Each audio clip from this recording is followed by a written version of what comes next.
अब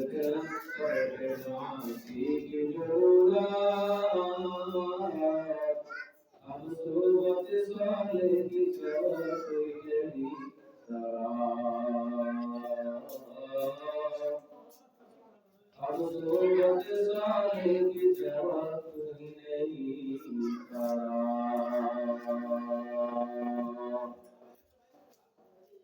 और रोज हसीसे हमें खबर नहीं की मर्दों से पीछे हमें खबर नहीं की ये तो आपको मेरा कुछ अमल है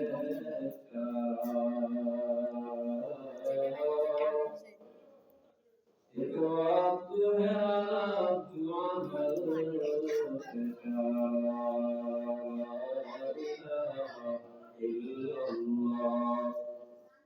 لا إله إلا الله لا إله إلا الله لا إله إلا الله لا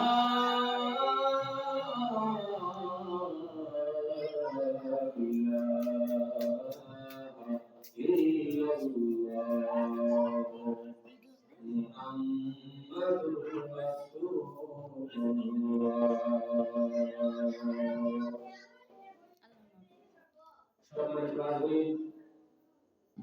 আল্লাহ পাকের দরবারে অশেষ শুকরিয়া যে মহান রব্বুল আলামিন আজকে পবিত্র শবে বরাতের রাতে আমাদেরকে এই পবিত্র মসজিদে আসার মতো বসার মতো বাজার আসতেছেন আসার তৌফিক কিনার দান করেছেন এর জন্য শুকরিয়া আদায় সকলেই একবার পড়ি আলহামদুলিল্লাহ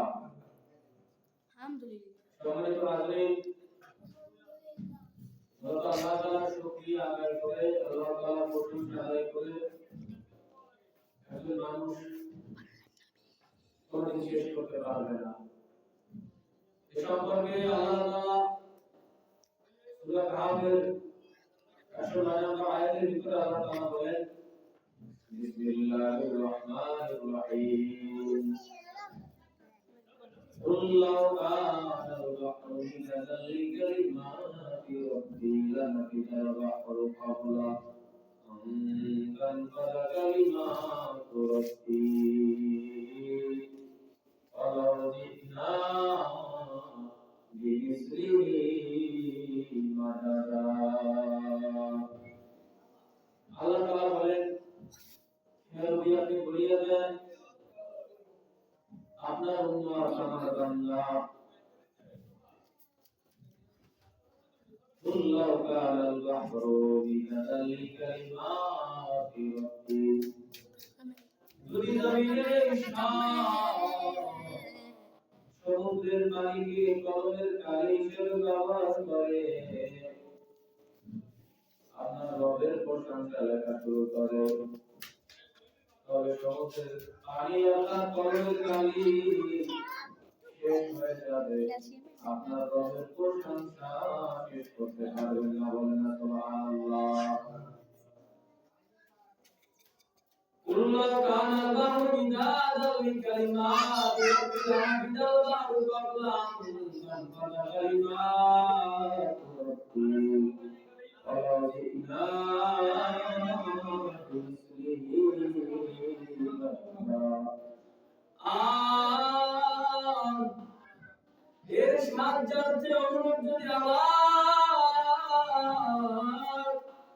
সমুদ্রের পানিকে কলমের কালি হিসেবে ব্যবহার করে আপনার রবের প্রশংসা লেখা শুরু করে দেয় আপনার রবের প্রশংসা শেষ হবে না বলেন সুবহানাল্লাহ আল্লাহ কত মহান একজন মুমিন বান্দা আল্লাহ তাআলার প্রশংসা আদায় করে আল্লাহ তাআলার শুকরিয়া আদায় করে কঠিন কালেও শেষ করতে পারবে না عن ابي مالك الاشعري رضي الله تعالى عنه قال হযরত আবু মালিক আল-আশআরী রাদিয়াল্লাহু তাআলা আনহু বলেন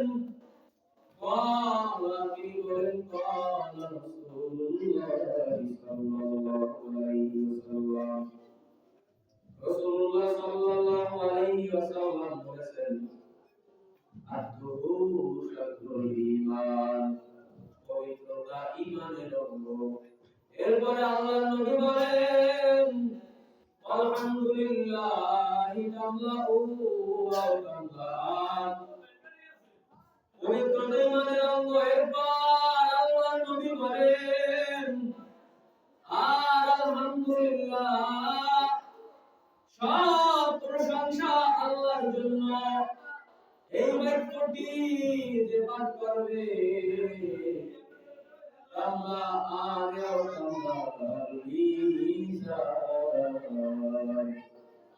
তাআলা তার আমলনামায় তার সওয়াবটা পরিপূর্ণ করে দিবেন সুবহানাল্লাহ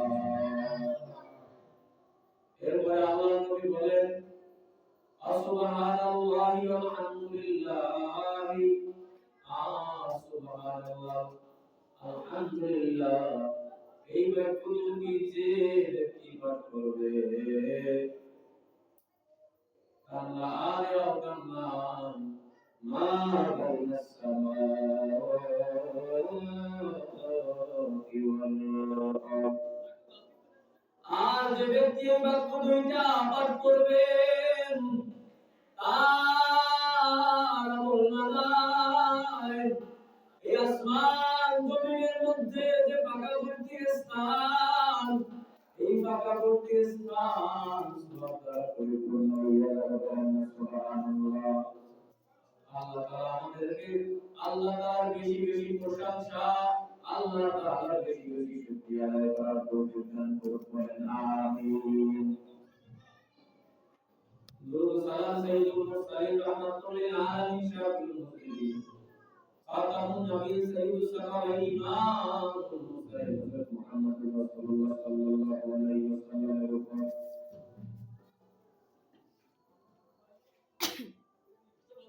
সম্মানিত হাজিরিন আমি কোরআনুল কারীম থেকে একটা আয়াত তেলাওয়াত করেছি এবং আল্লাহর নবীর অসংখ্য বাণী হাদিসের ভিতর থেকে একটা হাদিসের অংশ পাঠ করেছি আল্লাহ তাআলা আমাকে ইখলাস ও ওয়ানিয়াতের সমন্বয় কোরআন ও হাদিসের আলোকে আপনাদের কিছু কথা বলার মতো সুন্দর মতো তৌফিক দান করুন আমিন আমি কোরআনুল কারীম থেকে একটা আয়াত পাঠ করেছি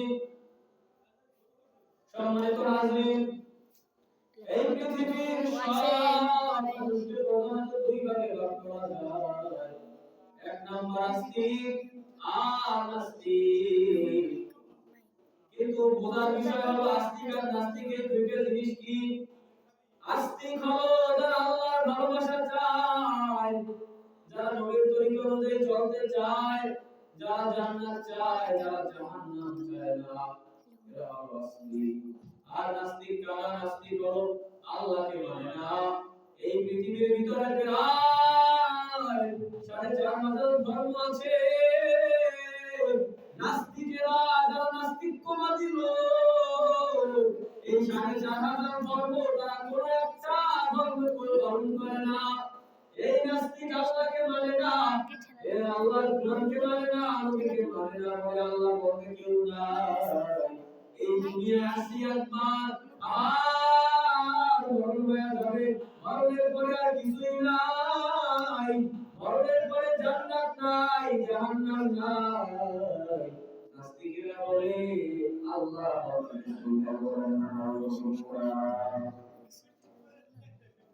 আর যারা নাস্তিক তারা আল্লাহকে বিশ্বাস করে আল্লাহকে মানে নবীকে মানে সমস্ত নবী রাসূলদের মানে আল্লাহর কোরআনকে মানে তারা সব ইসলামের ভিতরে আছে মানতে চায় তারা আল্লাহর ভালোবাসা পাইতে চায় কিন্তু নাস্তিকেরা আল্লাহর ভালোবাসা কেমনে খুঁজে পাবে এই বিষয়টা জানে না আল্লাহর মুহাব্বত লাভের পন্থা তারা জানে না আল্লাহকে মুহাব্বত লাভের পন্থা আল্লাহ নিজে বলেন সম্পর্কে আল্লাহ তাআলা কোরআনের ভিতরে একটা আয়াত নাযিল করেছেন। আল্লাহ তাআলা বলেন, কুল হে নবী আপনি বলিয়া দেন, ইন কুনতুম তোমরা যদি কুনতুম তুহিব্বুনাল্লাহ তোমরা যদি ইন কুনতুম তুহিব্বুনাল্লাহ আল্লাহর ভালোবাসা পাইতে চাও ফাত্তাবিউনি তাহলে আমি নবীকে অনুসরণ করো, আমি নবীর অনুসরণ করো। তোমরা যদি আমি নবীকে মানো, আমি নবীর আদর্শে জীবন বাস্তবায়ন করো, তাইলে অবশ্যই আমি নবীকে মানার কারণে, আমি নবীর আদর্শ পালন করার কারণে তোমরা আল্লাহর ভালোবাসা পেয়ে যাইবা। সুবহানাল্লাহ। ফাত্তাবিউনি ইউহিব্বুকুমুল্লাহ ইউহিব্বুকুমুল্লাহ তাইলে তোমরা আল্লাহর ভালোবাসা পেয়ে যাইবা। ওয়া ইয়াগফির লাকুম যখনই তোমরা আমি নবীকে অনুসরণ করবা, আমি নবীকে অনুসরণ করার মাধ্যমে যখন তোমরা আমি আল্লাহর ভালোবাসা পেয়ে যাইবা, তখন জেনে রাখো বান্দা প্রেমিক আল্লাহ হলেন প্রেমাস্পদ, পরিশেষে আল্লাহ তাআলাও তোমাদের ভালোবাসবেন। সুবহানাল্লাহ। আর যখন আপনি আল্লাহর প্রেমিক বান্দা হতে পারবেন, যখন আপনি আল্লাহর খাঁটি মাহবুব বান্দায় পরিণত হতে পারবেন, তখন আল্লাহ তাআলার কাছে আপনি যা চাইবেন আল্লাহ আপনাকে তাই দান করবেন। আপনি আল্লাহর কাছে যা প্রার্থনা করবেন আল্লাহ তাআলা আপনাকে তাই দান করবেন। বলেন সুবহানাল্লাহ। আপনি যদি আল্লাহর কাছে সাহায্য চান আল্লাহ আপনাকে সাহায্য দান করবেন। আপনি যদি আল্লাহর কাছে আশ্রয় চান আল্লাহ আপনাকে আশ্রয় দান করবেন। আল্লাহ তাআলা বলেন, ওয়ায়াগফির লাকুম এরপরে আমি আল্লাহ বান্দা তোমাদেরকে আমি আল্লাহ মাফ করে দিব। ওয়ায়াগফির লাকুম যুনুবাকুম আল্লাহু গফুরুর রহিম। আমি আল্লাহ ক্ষমাকারী দয়ালু। তাহলে আমরা যদি আল্লাহর ভালোবাসা পাইতে চাই তাহলে নবীর ভালোবাসা আমাদের জীবনে আনতে হবে, নবীর মুহাব্বত আমাদের জীবনে আনতে হবে। আজকে আল্লাহর ভালোবাসা আমাদের ভিতরে নাই, নবীর মুহাব্বত নাই, শবে বরাতের মুহাব্বত নাই। আজকে যদি আমাদের ভিতরে শবে বরাতের মুহাব্বত থাকতো, তাইলে আমি ব্যক্তির সাথে যত শত্রুতাই থাকুক না কেন তারা মসজিদে আসতে পারতেন। আজকে মসজিদে লোক নাই। আজকে যদি আল্লাহর ভালোবাসা, আল্লাহর ভয়, নবীজির ভালোবাসা, নবীজির মুহাব্বত, শবে বরাতের মুহাব্বত যদি আপনাদের অন্তরের ভিতরে থাকতো, তাহলে আপনারা সবাই আজকে মসজিদে আসতেন। আজকে মসজিদে কোনো লোক নাই। তাহলে আল্লাহ যদি চায় পাঁচটি বান্দার দ্বারা আল্লাহ মসজিদে কবুল করতে পারে। আমি আমার যারা বাইরে আছেন দয়া করে মসজিদে চলে আসেন। আপনারা যারা বাইরে আছেন দয়া করে মসজিদে চলে আসেন, কিংবা বাইরে থাকবেন না। এখানে নবীজির আলোচনা হইতেছে, কোরআনের আলোচনা হইতেছে, দয়া করে আপনারা সকলে মসজিদে চলে আসেন। বান্দা প্রেমিক আল্লাহ হলেন প্রেমাস্পদ, আল্লাহ বান্দাদের অনেক ভালোবাসে। আর যখনই আপনি এইভাবে আমল করতে করতে আল্লাহ প্রিয় মাহবুব বান্দায় পরিণত হইতে পারবেন। মাওলানা সালাউদ্দিন রুমি রাহমাতুল্লাহ আলাইহি তার কিতাবের ভিতরে লিখেছেন, এই জন্যই আল্লাহ ওলিরা যাই বলে তাই হইয়া যায়। এইভাবে আমল করতে করতে এক সময় বান্দার হালাত, বান্দার অবস্থা এমন হয়, বান্দা তার মুখ দিয়া যেটা বলে সেটাই হইয়া যায়। এইভাবে আল্লাহর প্রিয় হইতে পারে। এইভাবে আল্লাহর মহব্বতের বান্দা, আল্লাহর কাজ যদি হইতে পারে, बड़ा कमाता गरम এই লেউ টেগে লাগাইছে সব বর্ষার না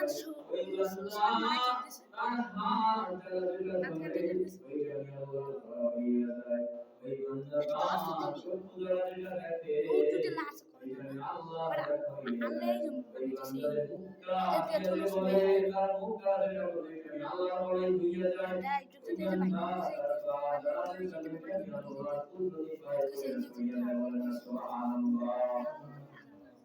সম্মানিত হাজির, আজকে আমাদের অন্তরের ভিতরে নবীজির মহব্বত নাই, নবীজির ভালোবাসা নাই।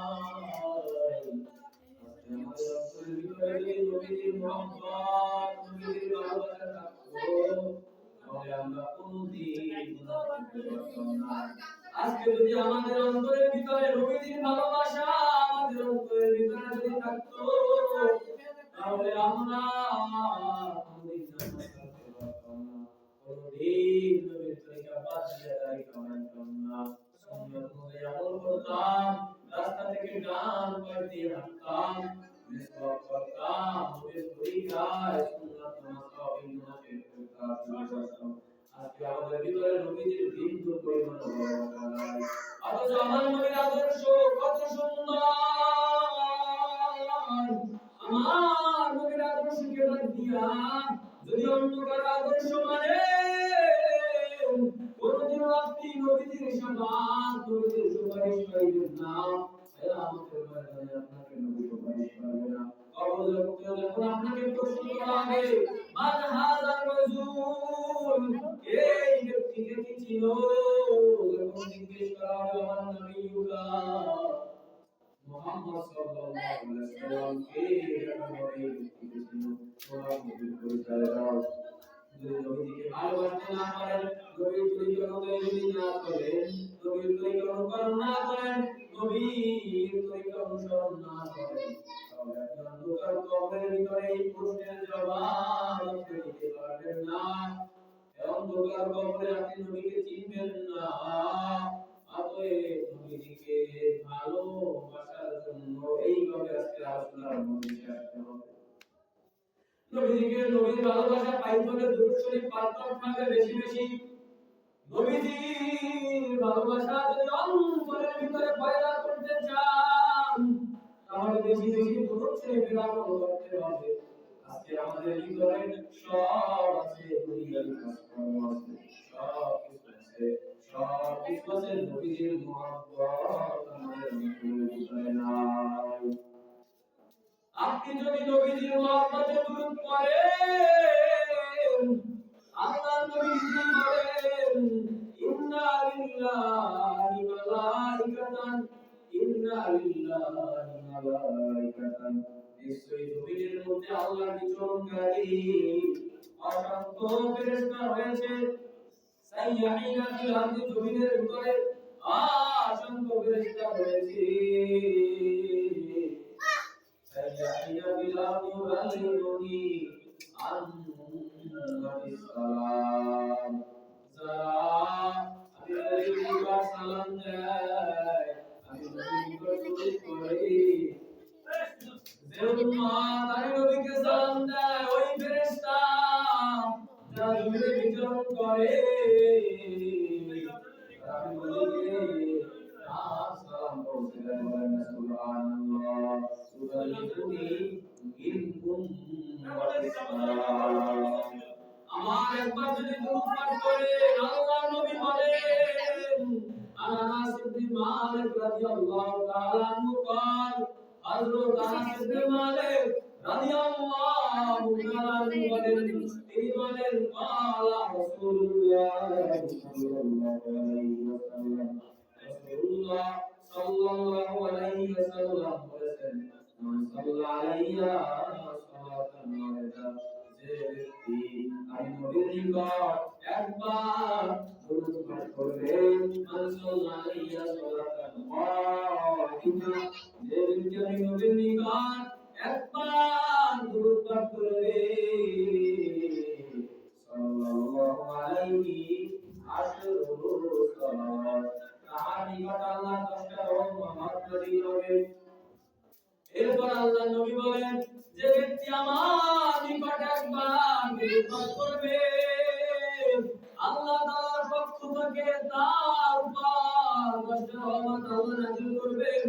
এরপর আল্লাহ নবী বলেন, আফতা আনহু আশরুতিয়া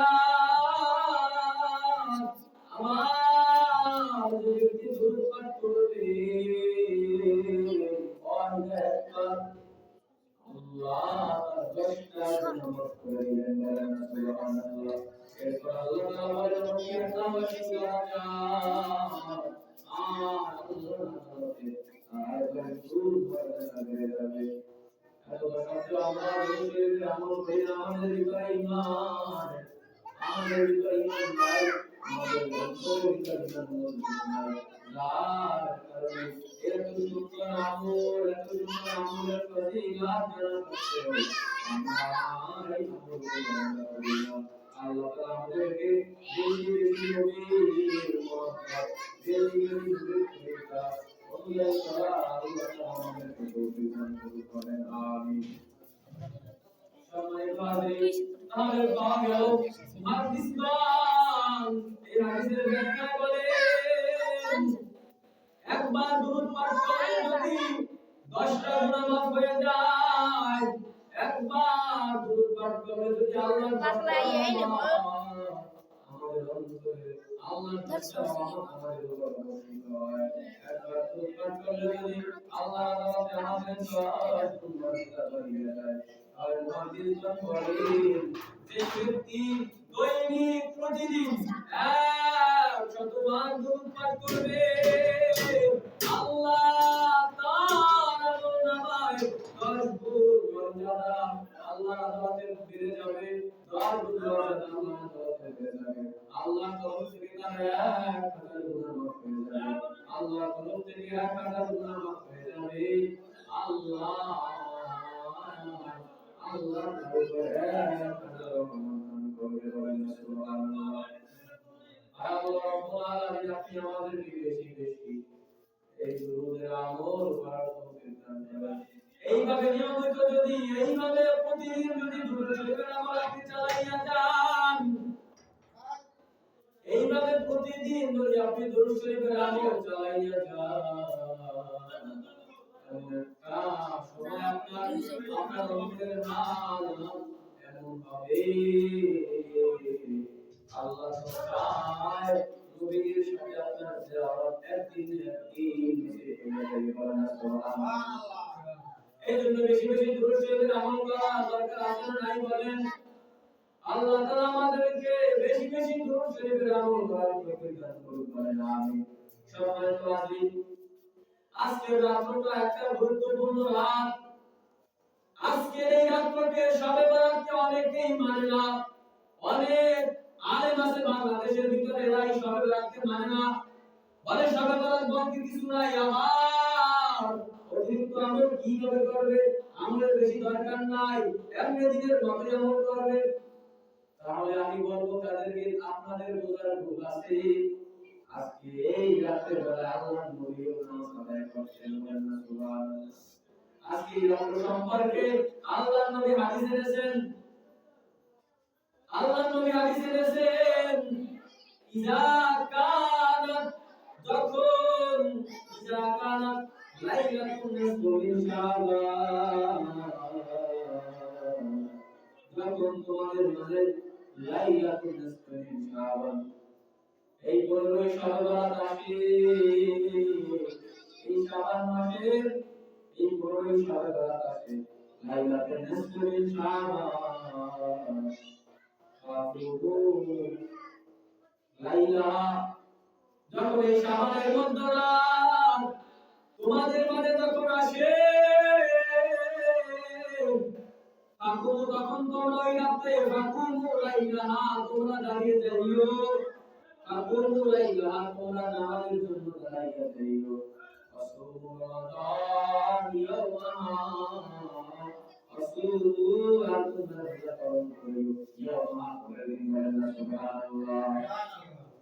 আল্লাহ নবী হাদিসে এনেছেন আপনাদের হাদিসকে স্বীকার করার কোনো কায়দা আছে নাকি বলেন আল্লাহ নবীর হাদিসকে যদি স্বীকার করেন আপনার ঈমান থাকবে না ঠিক কিনা বলেন আপনার ঈমানের মধ্যে গন্ডগোল আছে ঠিক কিনা বলেন নবীর হাদিসকে স্বীকার করা কোনো কায়দা নাই কোনো সুযোগ নাই এই হাদিস পবিত্র হইলে পারে না আকুবু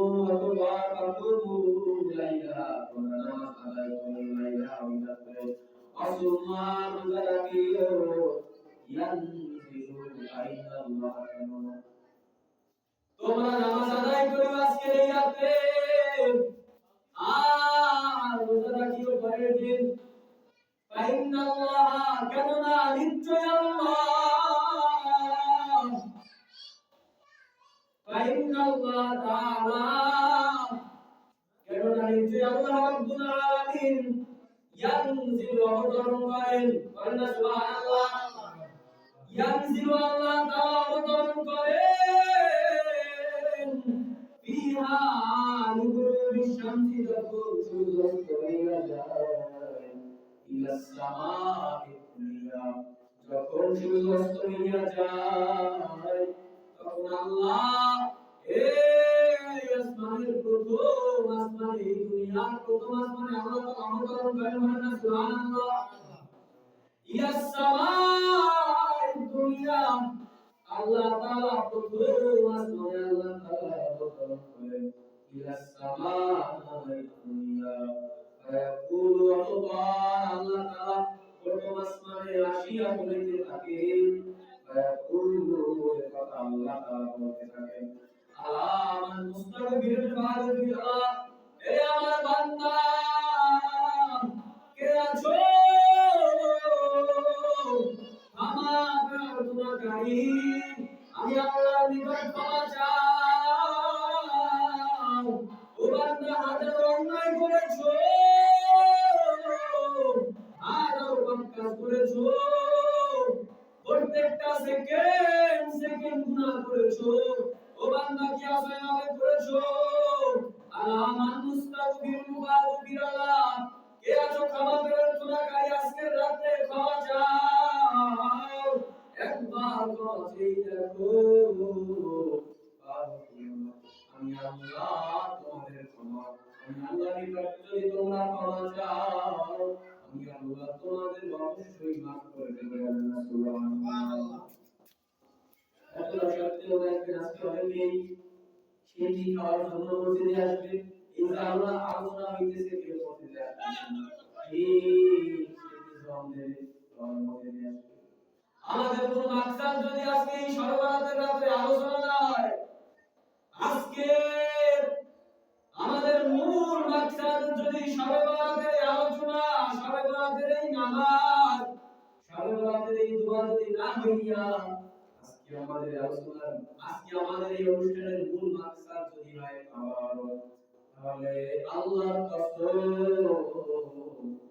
আপনি ভুল পথে আছেন ঠিক কিনা বলেন আপনাকে শয়তান ধোঁকা দিতেছে গুরুত্বপূর্ণ আলোচনা চলছে আপনারা বাইরে আছেন আমি বিশেষভাবে অনুরোধ জানাচ্ছি আপনারা সকলে মসজিদে চলে আসেন আমার সাথে আপনাদের রাগ থাকতে পারে মসজিদের সাথে কোনো রাগ নাই মসজিদের সাথে রাগ থাকতে পারে না আল্লাহর সাথে রাগ থাকতে পারে না আমার সাথে অনেকের রাগ থাকতে পারে কিন্তু আল্লাহর সাথে কোনো রাগ থাকতে পারে না আর বলেন আল্লাহর সাথে কোনো রাগ থাকতে পারে না কত সুন্দর আলোচনা হইতেছে হাদিস অনুযায়ী আপনারা দয়া করে চলে আসেন আলামান মুস্তাগফিরুল ফাযিলা ও বান্দা রে কে আছো আমি আল্লাহর নিকট ক্ষমা প্রার্থনা করি আমি আল্লাহর নিকট ক্ষমা চাই আমি আল্লাহ তোমার অবশ্যই তোমার প্রার্থনা কবুল করব বলেন না সুবহানাল্লাহ এরপর আল্লাহ বলতেছেন আলামান মুস্তাগফিরুল ফাযিলা হে বান্দা তোমাদের কাদের অভাব তোমাদের কাদের রিজিকের প্রয়োজন কারা অবহেলিত আছো আজকে এই রাতে আমি আল্লাহর নিকট অভাব দূরীভূত করার জন্য আমি আল্লাহর নিকট সাহায্য চাই আমি আল্লাহর নিকট দোয়া করো আমি আল্লাহ অবশ্যই তোমাদের অভাব দূর করে দেব বলেন সুবহানাল্লাহ আলামান মুস্তাগফিরুল ফাযিলা কার রিজিকের প্রয়োজন রিজিকের প্রার্থনা করো আমি আল্লাহ তোমাদের রিজিকের ব্যবস্থা করে দেব সুবহানাল্লাহ আল্লাহ তাআলা নিজে বলতেছেন হাদিসে কুদসি বলেন এরপর আল্লাহ বান্দাদের ডাকিয়ে বলতে থাকেন বান্দা আল্লাহ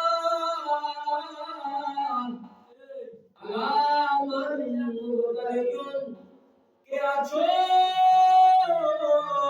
ক্ষতিগ্রস্ত, কে আছো বিপদগ্রস্ত, নানা মুসিবতের ভিতরে কে আছো,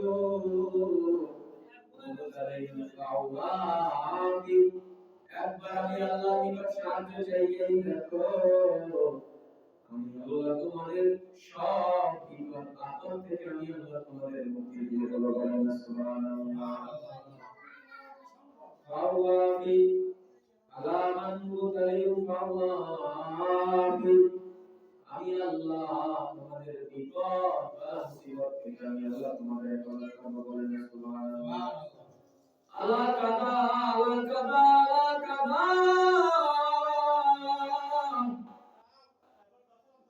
আলা কাদা হাত্তা ইয়াতলাউল ফাজর, এইভাবে আমার আল্লাহ তাআলা ফজর পর্যন্ত প্রথমে থাকে। বলেন সুবহানাল্লাহ। এইভাবে আল্লাহ তাআলা বান্দাদের হাজত কান্দ রাখিয়ে রাখতে থাকেন আর বলেন কার কি হাজত, কার কি লাগবে, আমি আল্লাহর নিকট চাও, আমি আল্লাহ তোমাদের সব কিছুর ব্যবস্থা করে দেব। বলেন সুবহানাল্লাহ। আল্লাহ তাআলা আমাদের তো দিতে চান, আমরা নিয়ম কানুন জানিয়ে ঠিক না বলেন, আল্লাহ আমাদের দিতে চায় কিন্তু আমরা নিতে চাই না ঠিক না বলেন। আল্লাহ আমাদেরকে জান্নাত দিতে চায় কিন্তু আমরা যদি জান্নাত না নিতে চাই আল্লাহ আমাদেরকে জান্নাত দেবে। বলেন ঠিক না? আল্লাহ মুমিনের জান্নাত কেড়ে নিছে, বিনিময় মুমিনকে আল্লাহ জান্নাত দিয়েছে। অতএব যদি আপনারা জাহান্নাম নিজে কামাই করেন, আপনারা জাহান্নাম যদি নিজে কামাই করেন, আল্লাহ আপনাদেরকে কেমনে জান্নাত দেবে ঠিক না বলেন। আমাদের জন্য আল্লাহ জান্নাত বানিয়ে রাখছেন, অতএব ওই জান্নাত যদি পাইতে চান তাহলে আর গুনাহ করা যাবে না ঠিক না বলেন। নামাজ ছাড়া যাবে না, রোজা ছাড়া যাবে না। বুনিয়াল ইসলাম আলা খামসিন শাহাদা, ইসলামের ভিতরে পাঁচটা খুঁটি আছে, পাঁচটা স্তম্ভ আছে। এই পাঁচটা স্তম্ভ তোমরা একটা স্তম্ভ ছাড়া যাবে না। এর এক নম্বর শাহাদা সাক্ষ্য দেওয়া, আশহাদু আল্লা ইলাহা ইল্লাল্লাহ ওয়া আশহাদু আন্না মুহাম্মাদ সাল্লাল্লাহু আলাইহি ওয়াসাল্লাম। আপনি দেখবেন আমরা মাদ্রাসায় লেখাপড়া করেছি, আবার অনেক স্টুডেন্টরা স্কুলে লেখাপড়া করে আসে না নাই, স্কুলের বিভিন্ন সাইডে বিভিন্ন ধরনের স্কুলের উপস্থিতিতে পাশের মাদ্রাসা নাই বলেন। আপনি স্কুলে নিয়মিত উপস্থিত হবেন, মাদ্রাসায় নিয়মিত আপনি যাবেন, আপনাকে ধরেন 20 মার্ক ওখানে দেওয়া হবে। বলেন না সুবহানাল্লাহ। কয় মার্ক? 20 মার্ক দেওয়া হবে। আবার ক্লাস টেস্ট হয়, স্কুলে ক্লাস টেস্ট হয়, মডেল টেস্ট হয়, মাদ্রাসাতেও ক্লাস টেস্ট হয়, ওইখানে আপনাকে আবার 30 মার্ক দেওয়া হবে। কয় মার্ক বলেন? 30 মার্ক দেওয়া হবে। এই কত গেল? 50। আবার আপনাকে আবার বলেন, আবার এইভাবে বিভিন্ন সাইড আছে, নিয়মিত উপস্থিতি সংখ্যা, চাহিদা সংখ্যা, ভালো স্টুডেন্ট হলে ভালো লেখাপড়া করে আলাদা মার্ক আছে না নাই, এইভাবে আছে কিনা। কিন্তু এই সব মার্ক মিলিয়ে কিন্তু আপনার স্কুলে পাস করার জন্য 33 মার্ক লাগবে কি লাগবে না বলেন। স্কুলে যদি আপনি মাদ্রাসায় যদি পাস করতে চান মোটামুটি কায়দায় 33 মার্ক লাগবে ঠিক কিনা বলেন। 33 মার্ক লাগবে। কিন্তু যদি আপনি এই 33 মার্কের 1 মার্ক কম পান, যদি আপনি 32 পান তাহলে আপনি কিন্তু ফেল করবেন। কি করবেন? ফেল করবেন। আপনাকে পাস করতে হলে মানে পরীক্ষায় উত্তীর্ণ হওয়ার জন্য আপনাকে কয় মার্ক লাগবে? 33 লাগবে। 1 মার্ক কম পাইলে আপনি কি ফেল করবেন? ফেল।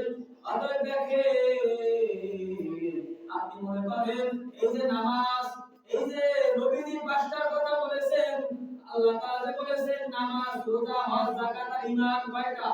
ঈমান, নামাজ, রোজা, হজ, যাকাত। এই আপনি ধরবেন 33 মার্ক। কয় মার্ক? 33 মার্ক। অর্থাৎ আপনি শুধু পাস করতে পারবেন। কি পারবেন? শুধু পাস করতে পারবেন।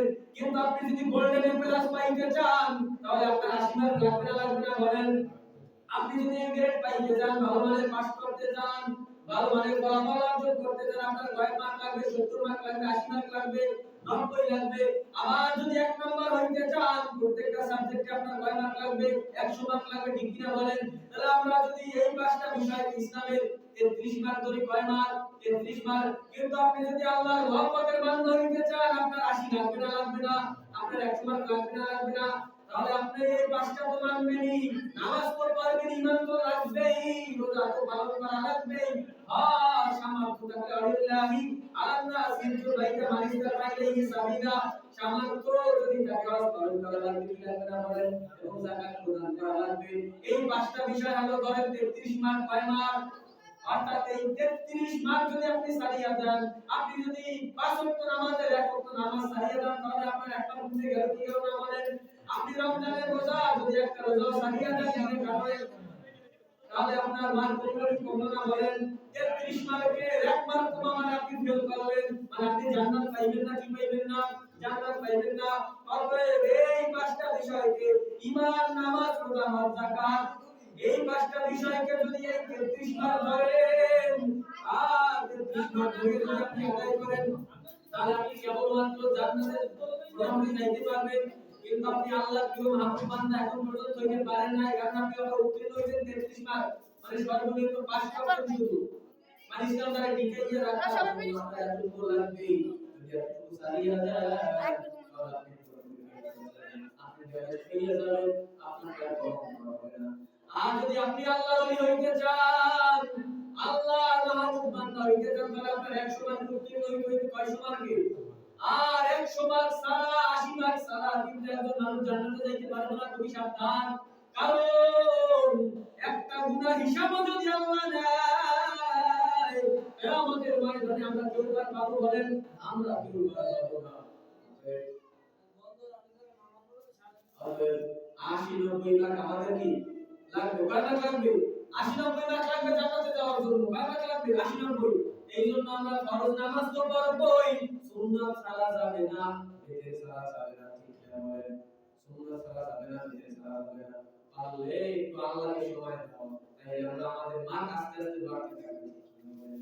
তাহলে এইভাবে যদি আপনি করতে পারেন আর আপনার ঈমানটাও যদি মজবুত হয়, তাহলে আস্তে আস্তে দেখবেন আপনি তাহাজ্জুদ করা বলেন সুবহানাল্লাহ, আপনার মধ্যে এমনি আছে। তাহলে দেখবেন অটোমেটিক্যালি আপনার 60-70-80 মার্ক এমনি উঠে যাবে, বলেন সুবহানাল্লাহ।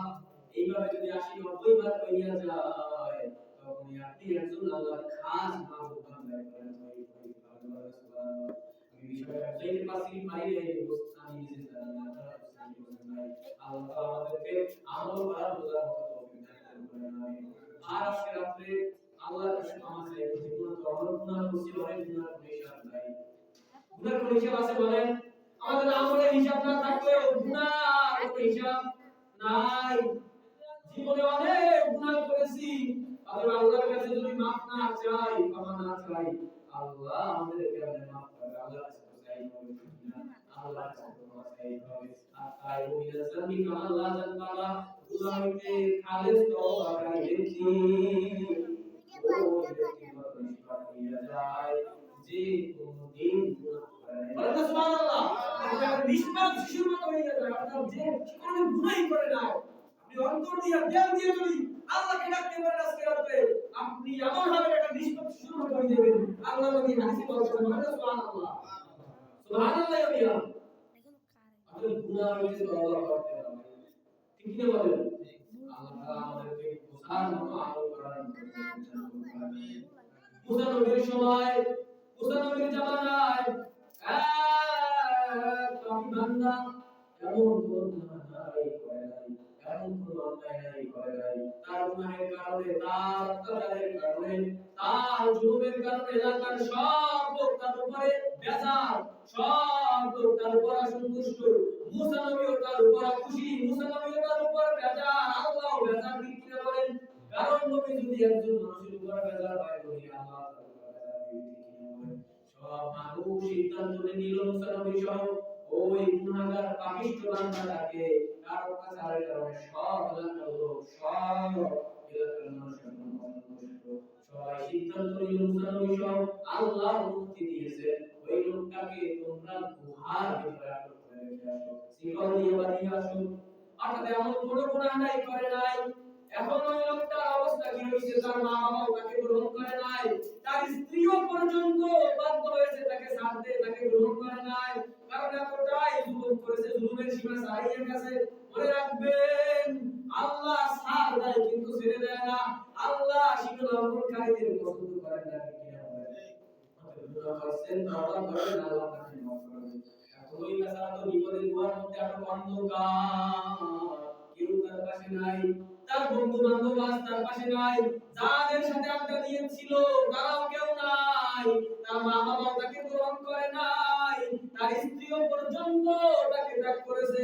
মুসা নবীও তার উপর খুশি, আল্লাহ তার উপর বেজার। হঠাৎ ওই লোকটার মনে একটু অন্তরের ভিতরে আঘাত লাগলো, আজকে আমি আমার এই অবস্থায় যদি আমার মরণ হইয়া যায়, আমার মরণ যদি আজ হইয়া যায়, আল্লাহর কাছে কি জবাব দেব? আল্লাহ ওই ব্যক্তির মনে একটু ভালোভাবে নিয়ে থাকলো, আল্লাহকে ডাকলো, আল্লাহ আজকে আমার গুনাহের কারণে সব মানুষ, সব এলাকার মানুষ আমার উপর খুশি, তুমিও খুশি, মুসলমান আমাকে তাড়াইয়া দিতে, সবাই আমাকে গুহার ভিতরে আটক করছে। আল্লাহ আজকে আমার পাশে আমার মা নাই, আজকে আমার পাশে আমার বাবা নাই, আমার ভাই বোন সবাই আমাকে তাড়াইয়া দিছে, আমার স্ত্রীও পর্যন্ত আমাকে গ্রহণ করে নাই। আয় আল্লাহ আজকে আমার পাশে কেউ নাই। ও আল্লাহ তুমি না রহিম, তুমি না রহমান, তুমি না গফুর, তুমি না গফফার। ও আল্লাহ তুমি কি আমাকে মাফ করে দিতে পারো না? ও আল্লাহ তোমার রহিম রহমান গফুর গফফার নামের উসিলায় তুমি আমাকে মাফ করে দাও। আল্লাহ কুদরতি অন্তরেও মায়া জন্ম বলেন সুবহানাল্লাহ। আল্লাহ অন্তরটাও তার দিকে দেখেন। আল্লাহ তাআলা ফেরেশতাদেরকে বলতে থাকলেন, ও ফেরেশতা তোমরা যারা আছো যাও, জলদি করে যাও, কেউ ওর বাবার রূপ নিয়ে যাও, কেউ ওর মায়ের রূপ নিয়ে যাও, যাইয়ে সেবা করো, কেউ ওর বোনের রূপ নিয়ে যাও, কেউ ওর স্ত্রীর রূপ নিয়ে যাও। বলেন সুবহানাল্লাহ।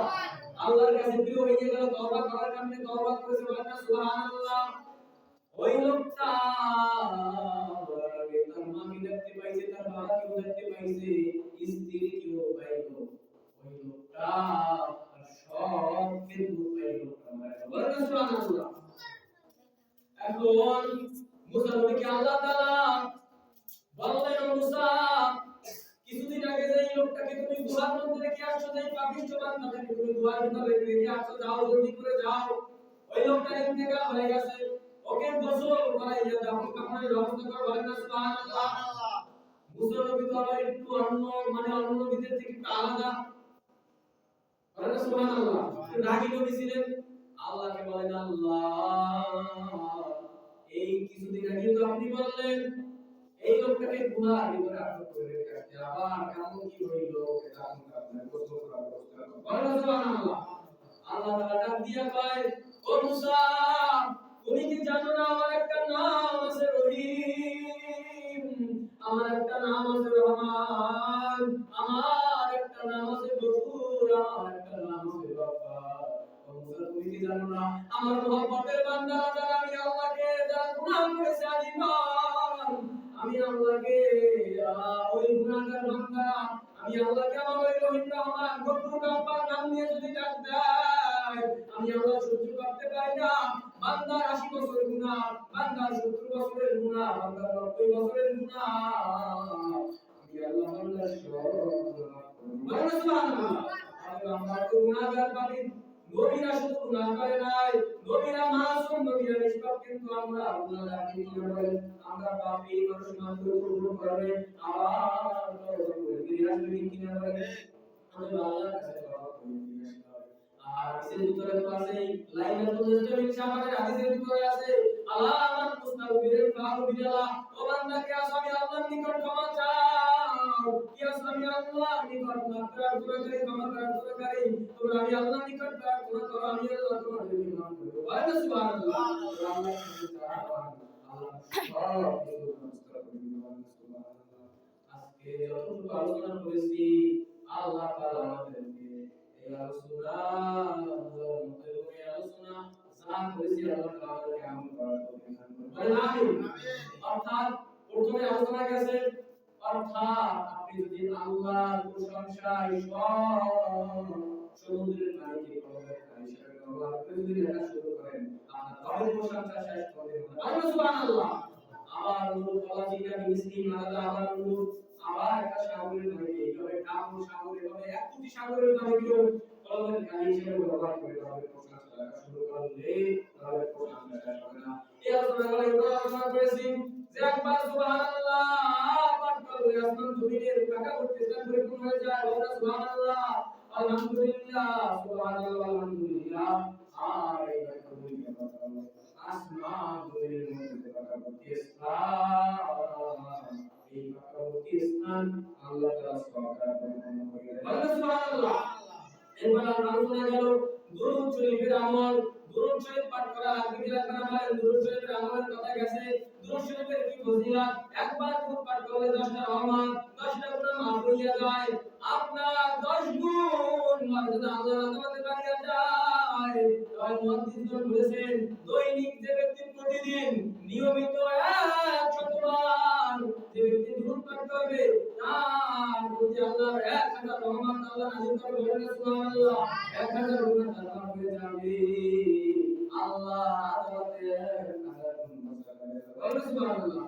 ইয়া আল্লাহ একটা কথা বলেছি যে আপনি যদি আল্লাহর ভালোবাসা পাইতে চান, আল্লাহ মুহাম্মদের খাঁটি গোলাম যদি আপনি হইতে চান, তাহলে নবীর ভালোবাসা লাগবে ঠিক কি বলেন? নবীর ভালোবাসা পাইতে হলে এই দুরূদ শরীফ আমল করা লাগবে। নবীর তরিকা অনুযায়ী চলা লাগবে, নামাজ পড়তে হবে না, রোজা রাখতে হবে না, নবীর আদর্শ ত্যাগ করা যাবে না। নবীর আদর্শ মানিয়া আল্লাহকে বেজার করে দেন দুনিয়ার কাজে শিরক গ্রহণ করেন জাহান্নামে যাবেন। কোথায় যাবেন? জান্নাতে। এই নবীর আদর্শকে বাদ দেওয়ার কোনো সুযোগ নাই। নবীর আদর্শকে বাদ দেওয়া যাবে না। আল্লাহ তাআলা আমাদেরকে বোঝার মতো আমল করার মতো তৌফিক দান করুন। আমিন। আখির দাওয়ানা আলহামদুলিল্লাহি রাব্বিল আলামিন।